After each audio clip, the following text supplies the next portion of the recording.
that? Were you born with something in there? And what does that do, Joey? How do we continue creation as we know it, Joey? Come on, how do we do it?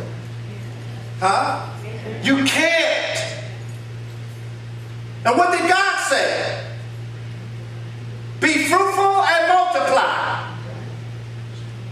And Joey, we can't multiply, so let's just make this a gratification thing and forget it. Let's just try to get out of sin and try to say to the world we are married. Y'all tracking with me? And then the world said what?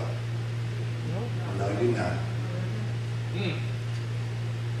Now we all mad at all not the world. Who? Christians. Why the Christians? They represent God.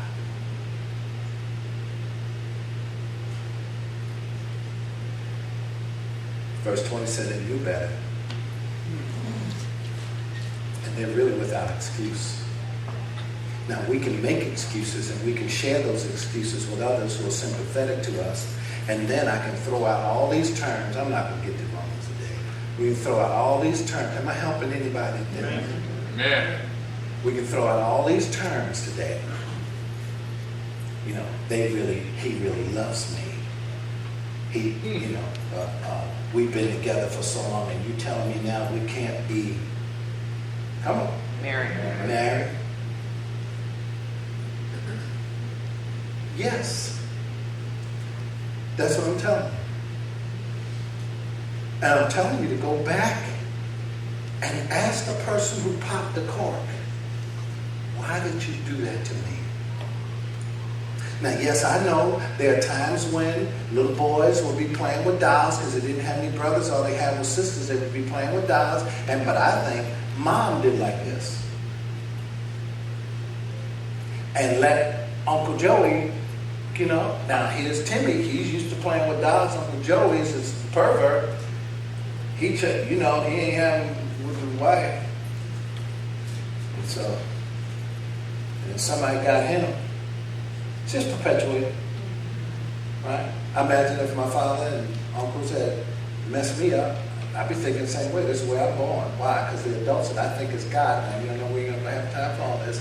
But the adults who think, I think it's God. And I'm going to send the embryonic stage. I told you 3 to 7, 7 to 11 is a differentiation stage. And I tell you, when you're 3 to 7 years old, you get popped that cork like that, you think that that's the way it's supposed to be, baby. Why? Because that big person, that adult that I thought was God, said, and they love me. So right away, I picked that up because this is a word from the Lord. This is the way I'm supposed to be.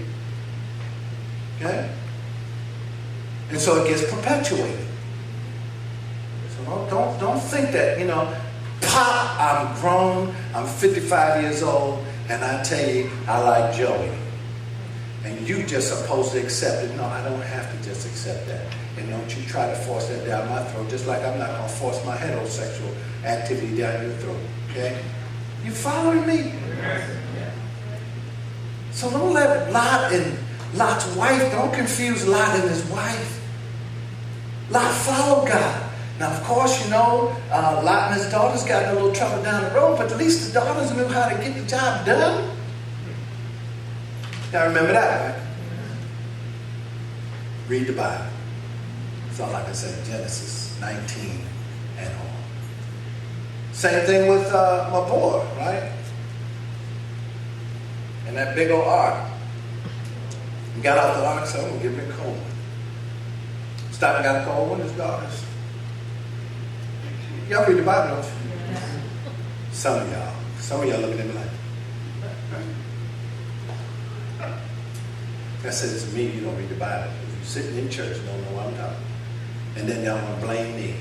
And I remember early on, she said, well, you always give those illustrations in the Old Testament like people know. I'm thinking they told me they've been saved 20 years. They ought to know. They ought to know the document by which that they were saved, don't you think?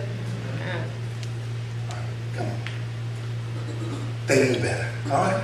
So, one of the things that I want to just kind of move to verse 19. How much time I got? All right, thank you. They look down too. All right, so because we're gonna be out here. We're gonna be out here in a few minutes. Say we're gonna be out here in a few minutes. Let me ask you something. If I was a doctor, and I am, but in a different way than you used to, a medical doctor. If I was doing surgery on you and you had thought the surgery was going to be 20 minutes, 20 minutes went by, and I asked you, what should I do? What would you say? Thank you. So look down with me real quick at that 21st verse, and I just want to hit a couple things. One is, and they became, they lost touch. It says fruitile. They lost touch. Some folks, they lost touch. They lost touch. They didn't go to work this week because they were so upset. They lost touch. They're outside of reality. And if your supervisor is not a lesbian, gay, homosexual, then really your sympathy is going to run short because you're not productive on the job. Am I in the right place? Okay. So it says here that these persons, and these are the persons we're talking about on proposition, they lost touch, it says. They became fruitile, wasting time, lost touch. And then it says, and then their speculations, their ability to deal with reality. You know, some of us are Christians and we don't deal with reality well. We agree to something that we don't follow through on. And so they give us bankruptcy laws and all that kind of stuff so we can fall short. The Bible says you're a backslider. And backsliders will be dealt with. See? Your mind. Lose touch of reality. And then it says, and their foolish hearts were darkened. If you do me a quick favor, turn to 1 Corinthians chapter 2, verse 9. 1 Corinthians, where you headed? You're going how fast? Fast as you can. Okay? And we used to have Bible drills, but we're going to have 1 Corinthians chapter 2. And where we had it, Sabrina? Verse 9. Okay? Chapter 2, verse 9. You got to catch the whole context of this. Paul says in verse 6, we do not speak wisdom from among those who are, yes, yet we do speak wisdom among those who are mature. Would you agree with me that there are a lot of immature believers? Mm-hmm. Very immature, okay? And so that it says, however, not of this age, nor of the rulers of this world who are passing away. But our wisdom is not of this world, nor the rulers of this world, of those who are passing away. But we speak God's wisdom. And how do we speak it? In a mystery. And it is hidden, what? Okay. Which God had, how long?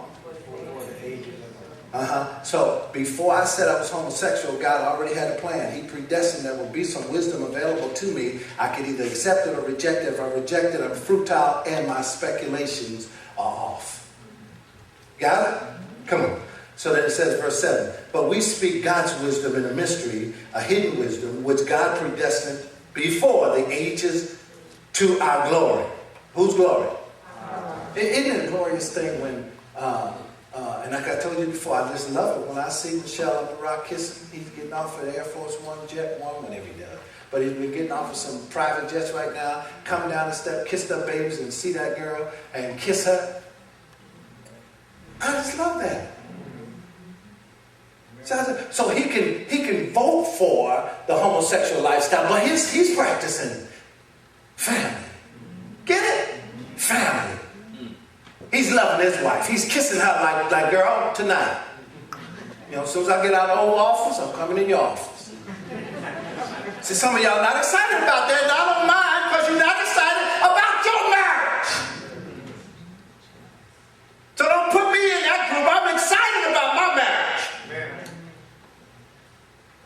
That's the whole gay lifestyle. You're not excited about your marriage. Pull everybody down. So come on back. Foolish wisdom. Verse 8. The wisdom which none of the rulers of this age had understood. Why? Because what had happened was, I'm going to kid you. Come on. For if